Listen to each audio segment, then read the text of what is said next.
Meghan and Harry recently received a stellar accolade as they were named in Time magazine's prestigious list of the 100 most influential people in the world. The Duke and Duchess of Sussex were celebrated on the front cover of the publication in striking new images that took the world by storm. But now royal expert and author Duncan Larcombe has sensationally claimed Kate and William will be anxious about the photos. He told OK, Kate and William are in danger of being dragged into a transatlantic popularity contest. They will feel anxious over the cover and everything Harry and Meghan do, as it always seems to reflect on them. William and Kate are concerned about absolutely everything that comes out of America in regards to Harry and Meghan, especially Harry's tell-all warts and all memoir that's gonna hit the shelves sometime next year. They have no control over the narrative. The Duke and Duchess of Sussex said they were humbled to be featured on the list. As part of the illustrious nod, Meghan and Harry were profiled by chef Joss Copyright Andra Copyright S, a founder of the World Central Kitchen, one of the charities the Duke and Duchess's Foundation, Archewell, endorses.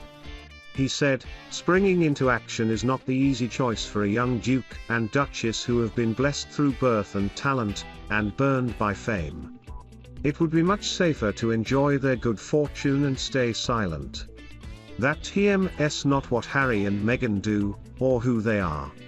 They turn compassion into boots on the ground through their Archewell Foundation.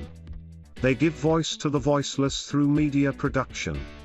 Hand in hand with non-profit partners, they take risks to help communities in need, offering mental health support to Black women and girls in the US, and feeding those affected by natural disasters in India and the Caribbean."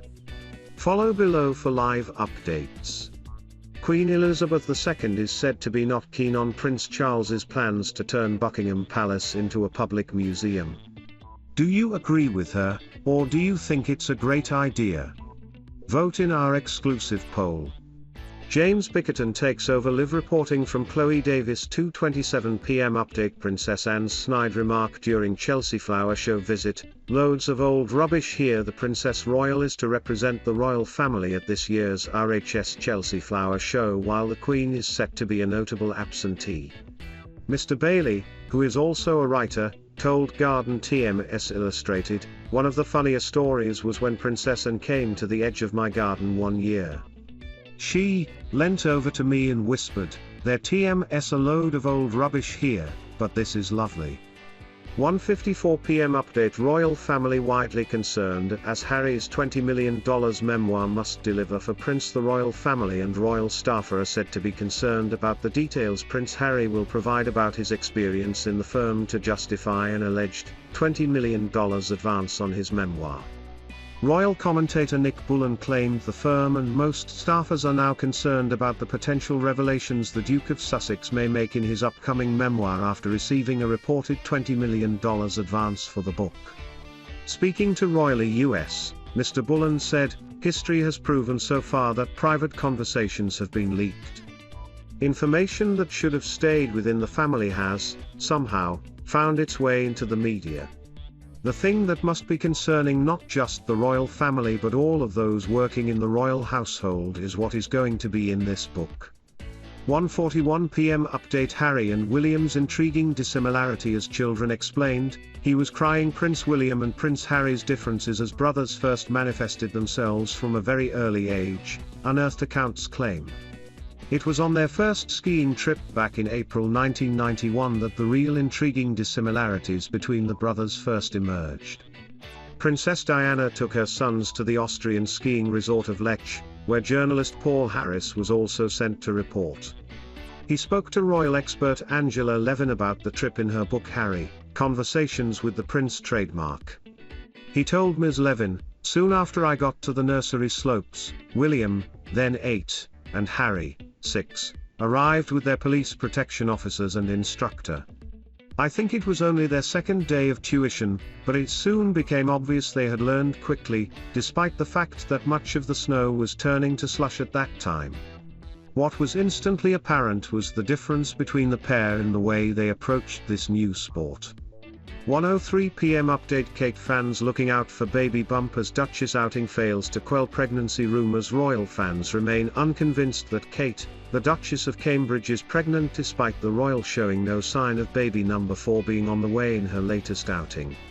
Speaking to The List, royal family expert Amanda Lynn suggested how the raft of rumours about Kate, the Duchess of Cambridge's absence from public life over the summer has led royal family observers to keep an eye out for a possible baby bump when Kate appears for future public engagements. Despite the rumours of her 2-month absence from public life, Kate appeared at RAF Bryce Norton on Wednesday to meet those who helped with the evacuation of Afghanistan and did not appear to show any signs of a baby bump.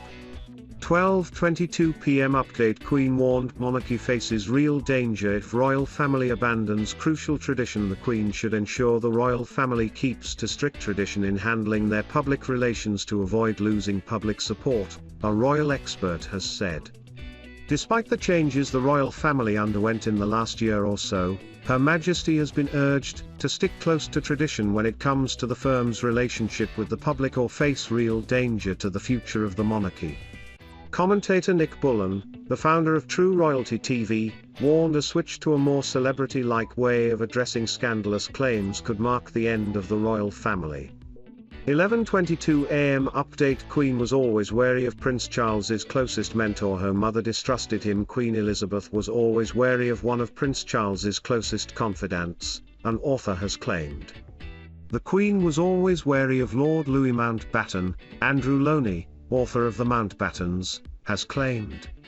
Mr. Loney, who penned a biography of the last Viceroy of India, and his wife Edwina, told Express.co.uk, the Queen had known Mountbatten since she was a girl and relied on his advice when she first came to the throne in 1953, but she was always wary of him. He continued, Mountbatten made much of his closeness to the Queen, but it is debatable whether she always took his advice. He was regarded as pushy but useful, so he was sent, for example, to recover royal artifacts and letters for the Royal Archives after the death of the Duke of Windsor. 9:05 a.m. update. Prince Andrew urged to go quietly in altruistic move to help Queen. Expert warning the Duke of York must go in an altruistic move to help the Queen, a royal author has claimed. The author claims that Prince Andrew should step away from any position in the royal family, in a move that would help uphold the image of his mother, Queen Elizabeth II, and the rest of the senior royals. Sally Ottens, co-author of Royal Fever, told Express.co.uk, I think the most altruistic move Prince Andrew can offer Her Majesty and the royal brand is to step away completely from any visible role in the royal family. In agreeing to go quietly, perhaps he can negotiate with Prince Charles to grant his daughters meaningful roles and visibility within the firm. 8:29 a.m. update. Prince Charles's heartbreaking final words to Father Prince Philip on eve of his death. A poignant conversation took place between the father and son on April 8, the day before Prince Philip passed away. Prince of Wales and his father Prince Philip reportedly discussed plans for the latter's trademark 100th birthday celebrations, and Charles received a typical Prince Philip response for his efforts. 8:09 a.m. update. Typical sort of granny. Trademark, Queen looked after royal Piper's children when his wife was ill. Queen Elizabeth II is a typical sort of granny, according to her former Piper, who served in the role for 4 years. Scott Methven spoke to People about how the Queen, 95, gracefully supported him during his wife TM's tragic cancer diagnosis. His wife was diagnosed on their wedding anniversary in 2017 and died a year later. He said, of course, she's Her Majesty the Queen, but to me she was the person who probably got me through this all the way along. 7:25 a.m. update. Barely hear each other. Sophie Wessex tells of conversations with the Queen. 20 feet up. Sophie Wessex shared heartwarming memories of chatting with the Queen and late Prince Philip from their 20 feet up balcony during the previous lockdowns. They could barely hear one another, but at least, they made sure to see each other. During the first lockdown in 2020, they were close enough to visit the elderly monarchs but were not part of their bubble. 7:12 AM update. Princess Eugenie and Princess Beatrice are contemporizing trademark the royal brand, says expert. Princess Eugenie and older sister Princess Beatrice are contemporizing the royal brand, a royal author believes. The sisters have been praised for recent actions deemed poignant and refreshing and are considered a crucial element of the modern monarchy. Sally Ottens, co-author of Royal Fever, told Express.co.uk, Princess Beatrice recently provided some of the most heartwarming and contemporizing trademark moments for the royal brand.